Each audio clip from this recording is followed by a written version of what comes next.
while yes, it might be a really nice fashion statement to have here in Germany, it is entirely impractical, I find.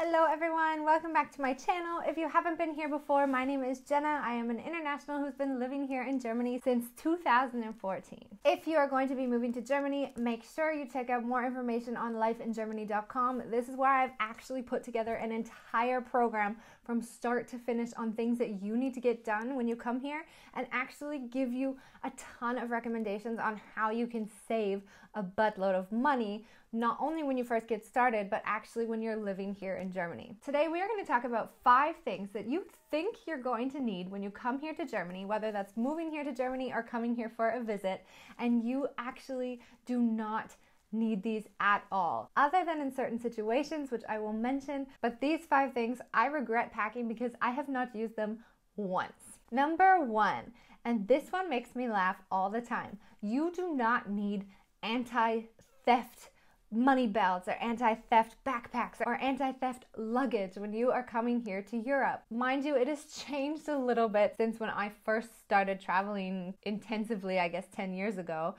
And the first time I ever came to Europe, I kid you not, I had like at least 15-20 people in Canada be like, Jenna, don't forget to pack your money belt. A lot of this stems from the fact that perhaps, I'm not sure, you guys could let me know, but perhaps it might have been a little bit more dangerous back in the days, because when my mom actually came here when she was 20, she went on a backpacking trip through Europe, and this was one of like the most memorable experiences for her in her lifetime, which is super cool. But she also had tons of stories where she said, Jenna, you know, we slept with our backpacks under our heads in hostels because people would come and like slash open the bottom of our backpacks, and we always made sure that we had a money belt on us, and we had to do this, this, and this to make sure that we kept safe. And I've also done a Euro trip here, and it was a lot safer than I guess people had pictured it to be or had remembered it to be. So I would not necessarily say that you need a money belt. Sometimes I actually just travel with a money belt when I'm backpacking because it's easier, and you always know where your money or where your passport is at all times, because I mean, you can forget your backpack some places, or yes, perhaps somebody could steal your backpack at some point. So in this case, it would make sense to wear your money belt if you're perhaps backpacking or whatnot. But I just mean, like, people also expected me to wear a money belt when I was living here. And at first I was like all prepared to bring my money belt and to wear it at all times here in Germany, you know. But life here in Düsseldorf, for example, is no different than it was back home for me in Canada. I don't feel any less safe here, and I definitely don't need to be walking around with a money belt under my shirt or under my jacket just because it is so unsafe. No, it is actually extremely safe, especially here in Germany, and there is absolutely nobody else walking the city with a money belt under their shirt, or at least I think not.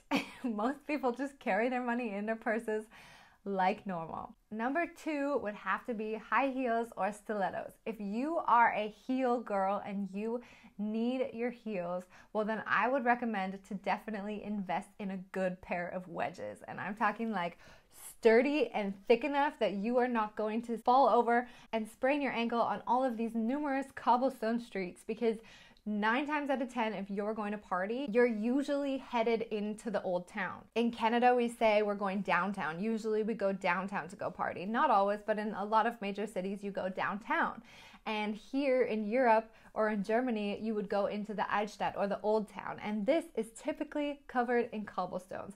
Not everywhere again, but in many, many cities, in many areas around Germany, the old town is where it's at.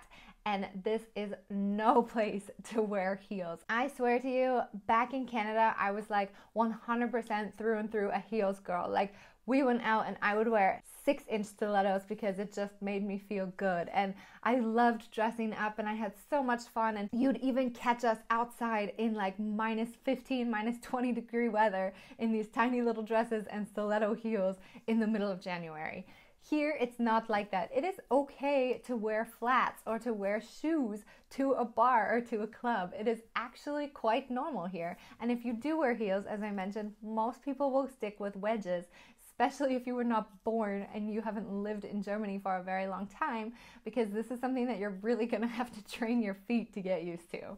Number 3, and I've talked about this before, and I know that a lot of you argue that I live in Düsseldorf, so I don't have a broader perspective on the way that people dress here in Germany, but I would say don't pack too many sweatshirts or sweatpants or yoga pants when you're coming here either to live or to visit in Germany. And that's because I know I live in Düsseldorf and I'm well aware that people here dress quite chic or quite posh, and that this does not apply to the rest of Germany. I know that in Berlin they're a lot more relaxed. You'll find a lot more girls wearing yoga pants there in that area, in smaller towns as well.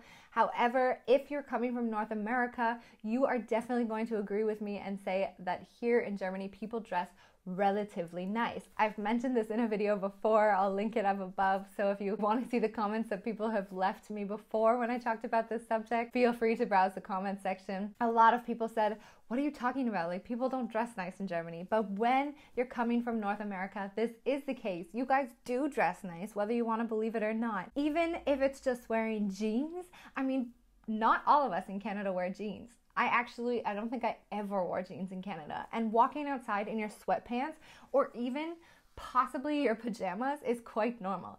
I can count way past my fingers and toes the amount of times that I actually showed up to a lecture at university in a big baggy sweater and my pajama pants. It is okay. Whereas I think in university here in Germany, that's not something that would be very appreciated, I think, by your peers or your teacher. So yes, while all of these clothes are comfy, I would suggest if you want to feel good and feel comfortable in the setting that you're in, then just make sure you pack a few more pairs of jeans or nice clothes rather than too many pajamas or sweatpants or yoga pants or baggy sweaters, because here in Germany, it's not as common as you might find in North America. Number 4, and this one is debatable depending on where you live, I will give you that, but I don't think that everybody necessarily needs a car here in Germany. And that is because if you live in a city, especially a larger city, the transportation system here, I find, is absolutely fantastic.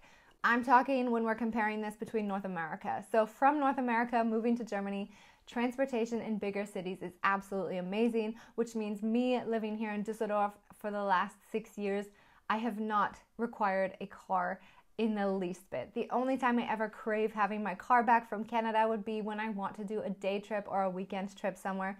Other than that, being in the city, I actually don't want a car because it takes a long time to find parking. Parking can be expensive, and it can also be a pain in the butt because parallel parking is not something that we're particularly used to in Canada, having so much space to front park anywhere we want, versus here you're wedging your car into really, really tight spaces, and 9 times out of 10 it's going to need to be parallel parked. Unless you're living on the outskirts of a city or in an area where you have perhaps a house or a permanent parking spot, I would not necessarily recommend bringing your car. And number 5 would be a winter parka. Question me all you would like, but when you're coming from Canada to Germany from a climate that could go up to -20, -30, this is when you're definitely going to need a winter parka with the fur hood, because that is actually going to keep you very, very warm. But I would not recommend bringing a massive parka here to Germany,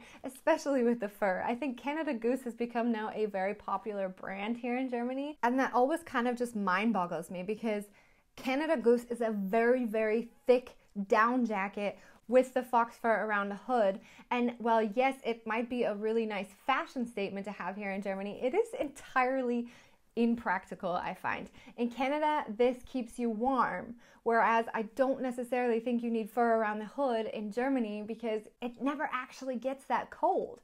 And yes, if you go to the Bavarian Alps, or if you're in an area where it tends to snow a little bit more, perhaps the Eifel or Sauerland, or even in a lot of places in the south of Germany, perhaps you're going to need a down jacket for a month or 2 in the winter. So that is definitely a special case. But if you're moving somewhere like Frankfurt or Berlin or Düsseldorf, any of the major cities where it's not usually likely going to snow, I would say don't spend your money on a down jacket with a fur hood, because a warm winter jacket is going to do you just fine. I actually brought my winter parka over here from Canada, and I do occasionally wear it because I tend to always be freezing, like even in the summertime, I'm freezing.